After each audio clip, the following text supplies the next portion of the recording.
दोस्तों, आप सभी को पंकज सिन्हा का सादर नमस्कार। दोस्तों, काफी वक्त के बाद मैं आप लोगों के सामने फिर से एक बार आया हूं। इस बार का एक बहुत ही अच्छा टॉपिक है और सबसे पहले हम सब कोई धार्मिक हो जाएं। सो हम आपसे रिक्वेस्ट करेंगे कि जैसा कि आपके सामने पिक्चर दिख रहा होगा, यह सोमनाथ का पवित्र टेम्पल है जो कि हमारे अरेबियन सी के किनारे पर स्थित है। तो हम सबसे आपसे रिक्वेस्ट करेंगे, हाथ जोड़कर एक बार जोर से बोले, जय सोमनाथ की, जय सोमनाथ की, जय बाबा भोले शंकर की। सो दोस्तों, आज का जो टॉपिक है वह थोड़ा हिस्ट्री और भारत की सामाजिक परिस्थिति और आज की वर्तमान स्थिति सब पे है। इसलिए मेरी रिक्वेस्ट है कि आप इस पूरी वीडियो को पूरी तरीके से तन्मयता के साथ जरूर देखने की कोशिश करेंगे। इसमें कुछ मैं हिस्ट्री की बात करूंगा, कुछ जो इस बार हमने ट्रिप किया था सोमनाथ में वहां की कुछ वीडियो लिया हूं जो कि आपको पसंद आएगा, मेरा ऐसा विश्वास है। इसलिए अंत तक वीडियो को देखें। मैं जल्दी से जल्दी इसे समाप्त करूंगा। सो दोस्तों, जैसा कि मैंने अभी अभी बताया, सोमनाथ और सोमनाथ मंदिर के इतिहास के बारे में हम लोग अभी चर्चा करेंगे। दोस्तों, यह मैं खुद देख के आया हूं। हमारे देश में बहुत सारे ऐसे लोग हैं जो देखना चाहते हैं सोमनाथ मंदिर को। तो गुजरात के अंदर यह सौराष्ट्र प्रदेश में, यानी कि हमारा अगर पूरे गुजरात को कई पार्ट में डिवाइड किया जाए तो सेंट्रल पार्ट अगर हम देखें तो हमारा अहमदाबाद वाला एरिया आ जाएगा। नॉर्थ पार्ट पाटन पालनपुर वाला आ जाता है। साउथ पार्ट जो मुंबई से सटे हुए जैसे सूरत और टिल बड़ौदा तक आ जाएगा। इसके बाद जो दूसरा पार्ट बच जाता है वह है सौराष्ट्र का, जिसमें सुरेंद्रनगर, राजकोट, जूनागढ़, जामनगर और ये जो वेरावल का एरिया है जहां की सोमनाथ का पवित्र मंदिर है, ये सब एरिया है। सो दोस्तों, हम आगे की तरफ बढ़ते हैं और कृपया आप ध्यानपूर्वक इसको हिस्ट्री को समझने की कोशिश करें क्योंकि यह बहुत ही जरूरी है। सोमनाथ मंदिर भूमंडल में, यानी कि इस भारतवर्ष के भूमंडल के पश्चिमी छोर पर गुजरात प्रदेश में स्थित है। यह 12 ज्योतिर्लिंगों में सर्वप्रथम ज्योतिर्लिंग का दर्जा सोमनाथ को प्राप्त है। यानी हमारे देश में 12 ज्योतिर्लिंग है, जिसमें 12 में आप लोगों को मालूम होगा कि महाराष्ट्र के अंदर में ही 5 ज्योतिर्लिंग है, जैसे कि त्र्यंबकेश्वर, भीमाशंकर, घृणेश्वर जो कि औरंगाबाद के पास है। इस तरीके से आपको महाराष्ट्र में सबसे परली में एक है परली बैजनाथ जिनको कहते हैं, नागेश्वर। सो 5 महाराष्ट्र में है। एक वाराणसी का आपने जानते ही होंगे नाम, रामेश्वरम में है, केदारनाथ ठीक हो गए। इसके बाद आपको अभी जो सोमनाथ की बात मैं कर रहा हूं उज्जैन के अंदर में है और वाराणसी में। तो इस तरीके से दोस्तों हमारे देश में 12 ज्योतिर्लिंग है। उन ज्योतिर्लिंगों में सबसे प्रथम सोमनाथ का नाम आता है। और यहां पर यह जो मैं नहीं कह रहा हूं, इसका निर्माण स्वयं चंद्रदेव ने किया था, जिसका कि उल्लेख ऋग्वेद में स्पष्ट रूप से लिखा हुआ है। अब आपको जान के आश्चर्य होगा, चंद्रदेव मतलब कौन? ये मून यानी कि चंद्रमा जिनको हम कहते हैं। यस, ऋग्वेद में ये स्पष्ट लिखा हुआ है। अब होता ऐसा है कि दक्ष प्रजापति की 27 कन्या थी। उस 27 कन्याओं की विवाह चंद्रमा के साथ कर दिया जाता है, जिसे कि सोम भी कहा जाता है। संस्कृत में चंद्रमा का ही दूसरा पर्यायवाची शब्द है सोम। तो 27 कन्याओं से विवाह हो जाता है। उसमें से जो सबसे सुंदर कन्या होती है उसका नाम होता है रोहिणी। होता ऐसा है कि चंद्रमा रोहिणी को सबसे ज्यादा प्यार करते हैं और इसकी बात का शिकायत बाकी जो कन्याएं थी वह दक्ष प्रजापति को करती हैं। तो दक्ष प्रजापति चंद्रमा को यानी कि सोम को बुला के बोलते हैं कि ऐसा ठीक नहीं है, तुम्हारे लिए तो ये 27 की 27 इक्विवेलेंट होनी चाहिए, सबको उतना ही आदर सत्कार और प्यार करना चाहिए। तो चंद्रमा ने उस दिन तो मान लिया, लेकिन ऐसा हुआ नहीं। बाद में वो आज भी कल भी रोहिणी को ही ज्यादा प्यार करते थे। देखो, आपको मैं एक याद दिला देता हूं, 27 नक्षत्र होते हैं, उसमें से आपको याद होगा रोहिणी नक्षत्र जो है वो हिंदू धर्म में काफी ही महत्वपूर्ण माना जाता है। वही वाली रोहिणी ये थी। तो अंत में दक्ष प्रजापति ने उन्हें श्राप देते हैं कि तुम्हारा शरीर छीन हो जाएगा और तुम्हारा कमजोर हो जाओगे और तुम्हारे कुष्ठ रोग हो जाएगा। तो आपने देखो कि चंद्रमा जो है वह क्षीण होते चले गए, उनकी रोशनी, कांति और सुंदरता गायब होनी शुरू हो गई। अब हुआ कि ये जो सोमदेव थे यानी कि हमारे चंद्रदेव, वो भागे कि अब कौन बचाएगा। तो हमारे बाबा भोले शंकर प्यारे, सबके सबके दुख हरने वाले, उनके पास भागे। तो शंकर भगवान ने उन्होंने कहा कि भाई तुम्हारा जो श्राप है उसका निवारण हो सकता है। कैसे हो सकता है? तो दोस्तों देखें, विचलित और दुखित सोम ने भगवान शिव की आराधना शुरू कर दी। अंततः शिव प्रसन्न हुए और सोम यानी चंद्र के शाप का निवारण किया। सोम के कष्ट को दूर करने के वाले प्रभु शिव का स्थापना यही जगह पर, जो सोमनाथ आज जहां पर है, करवाया, जिसके वजह से सोमनाथ उसे कहा गया। सोमनाथ यानी चंद्रमा के द्वारा स्थापित जो लिंग है, इसलिए इसे हम सोमनाथ कहते हैं। दोस्तों, आप लोगों को कई बार ऐसा सुनने को आया होगा कि मोहम्मद गजनवी ने भारत देश पे 17 बार अटैक किया। कई लोगों ने ऐसा भी कह देते हैं कि मोहम्मद गजनी ने 17 बार भारत पे अटैक किया और 17 बार सोमनाथ पे अटैक किया। यह बात गलत है। यस, यह बात बिल्कुल सही है कि मोहम्मद गजनी ने 17 बार भारत यानी इंडियन सब कंटिनेंट पे अटैक किया, जो कि 1000 ईसा के बाद यानी 1000 ईस्वी सन से शुरू करा और 1026 तक अलग अलग टाइम में, जैसे 1000, 1001, 1004, इस तरह से करते करते वो अटैक करता है 17 बार। और उनका एक ही काम था, वह राज्य नहीं करना चाहता था, वह एक लुटेरे के जैसा था।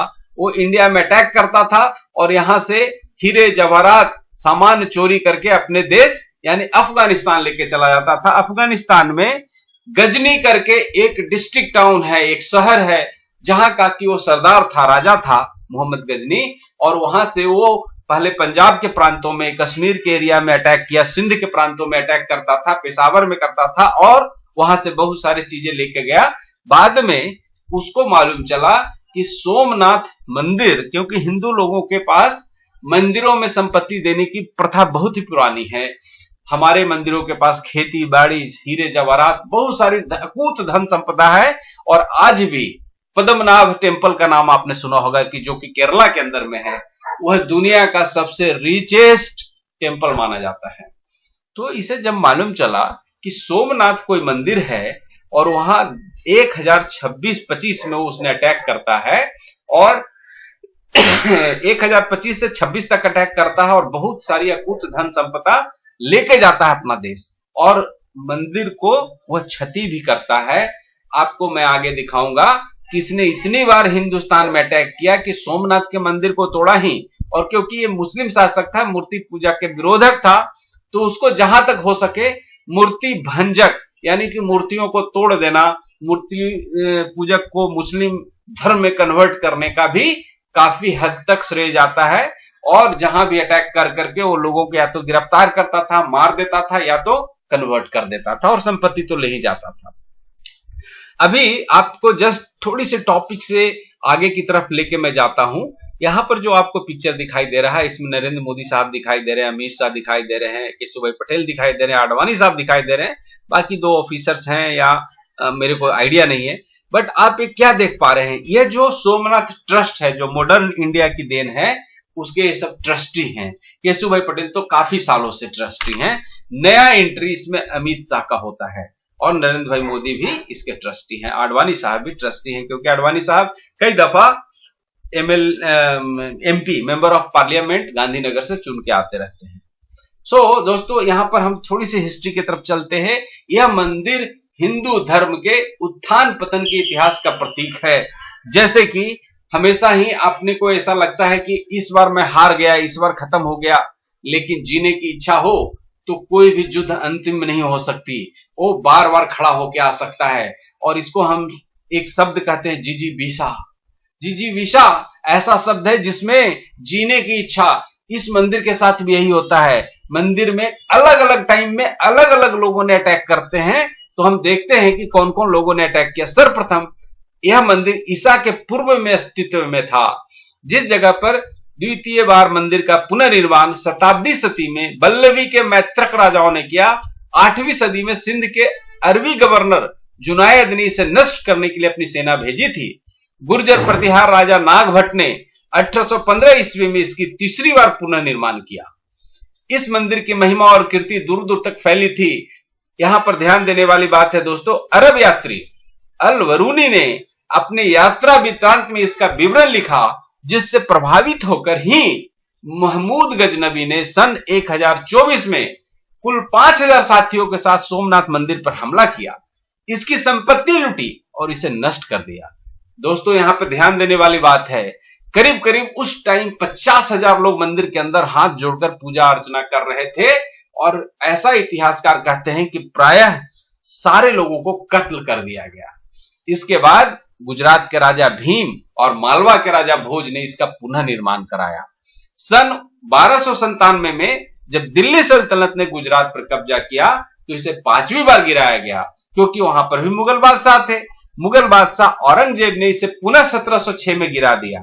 इस समय जो मंदिर खड़ा है इसे भारत के गृह मंत्री, प्रथम गृह मंत्री सरदार वल्लभ भाई पटेल ने बनवाया, और 1 दिसंबर 1955 को भारत के राष्ट्रपति डॉक्टर राजेंद्र प्रसाद ने इसे राष्ट्र को समर्पित किया।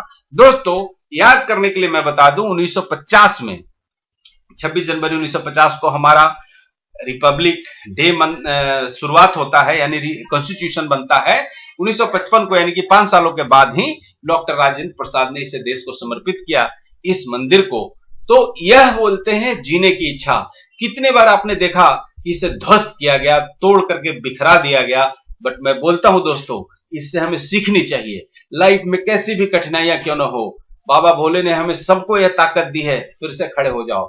और यही प्रतीक है हमारा यह मंदिर बाबा भोले का, सोमनाथ का। इसे कई बार तोड़ा गया, लेकिन आज भी वो अपने सागर के किनारे खड़ा मुस्कुराता है और हम सबों को राह दिखाता है कि जीवन में आगे ही आगे बढ़ते चलो दोस्तों। 1948 में हुआ ऐसा कि प्रभास तीर्थ, जिसे प्रभास पाटन के नाम से भी जाना जाता है, इसकी तहसील और नगर पालिका थी। यह जूनागढ़ रियासत का मुख्य नगर था। अब जूनागढ़ वाले तो मामला आप जानते ही हैं, वहां पर एक नवाब साहब थे और उन्होंने कहा था कि मैं पाकिस्तान के साथ जाऊंगा। तो हमारे सरदार भाई पटेल साहब को ऐसा लगा कि ये तो गड़बड़ हो जाएगा, तो उस दौरान में मिलने आए हुए थे, और उनको फिर बाद में जूनागढ़ को रियासत को मिला भी लिया गया था इंडिया में। उसी दौरान वो लोगों ने विजिट भी करे थे, जो कि ये सोमनाथ का जो मंदिर है इस एरिया में भी आए थे। तो यह जूनागढ़ रियासत का मुख्य नगर था, लेकिन 1948 के बाद इसकी तहसील, नगर पालिका और तहसील कचहरी का वेरावल में विलय हो गया। मंदिर का बार बार खंडन और जीर्णोद्धार होता रहा, पर शिवलिंग यथावत रहा।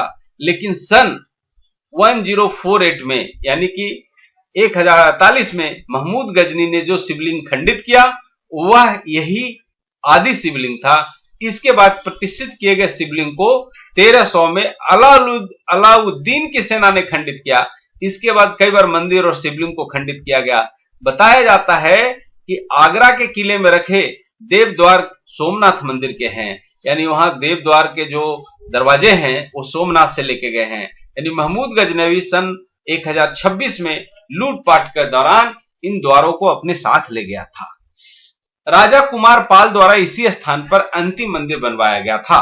सौराष्ट्र के मुख्यमंत्री यानी कि हमारे गुजरात के मुख्यमंत्री पुछेगराय नवल शंकर ठेबर ने 19 अप्रैल 1940 को यहां उत्खनन कराया था। इसके बाद भारत सरकार के पुरातत्व विभाग ने उत्खनन द्वारा प्राप्त ब्रह्मशिला पर शिव का ज्योतिर्लिंग स्थापित किया है दोस्तों।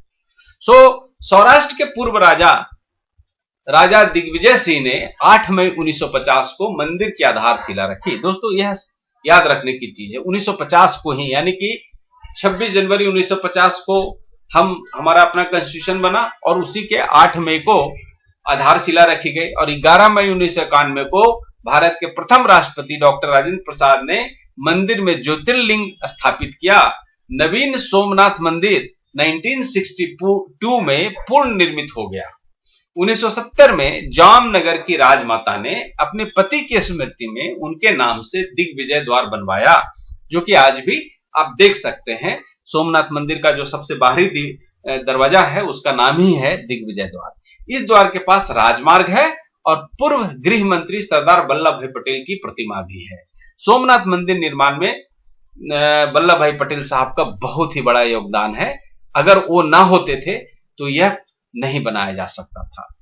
जवाहरलाल नेहरू ने सोमनाथ मंदिर के पुनर्निर्माण के प्रस्ताव का हिंदू पुनरुत्थानवाद कहकर विरोध भी किया था।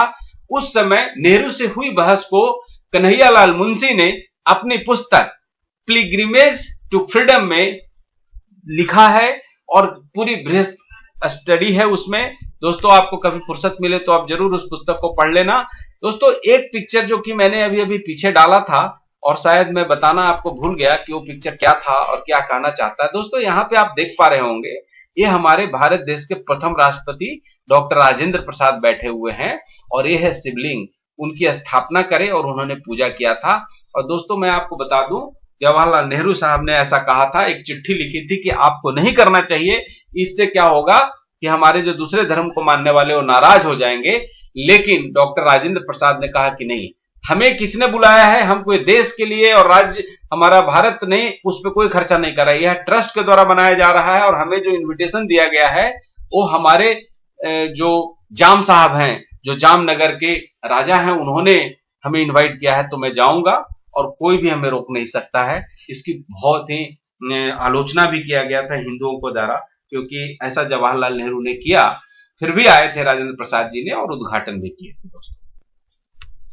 दोस्तों सोमनाथ मंदिर की व्यवस्था और संचालन का कार्य आज के तारीख में सोमनाथ ट्रस्ट के अधीन है। ट्रस्ट यानी कि गवर्नमेंट का एक भी पैसा लगा हुआ नहीं है, ध्यान रखिए।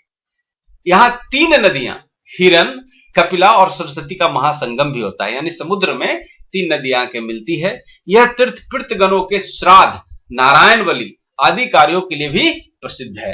मंदिर के दक्षिण में समुद्र के किनारे यह एक स्तंभ है। यह मेरे को सबसे जबरदस्त लगा। मैं भी जब सोमनाथ घूमने गया तो इसको बार बार मैं देखता था।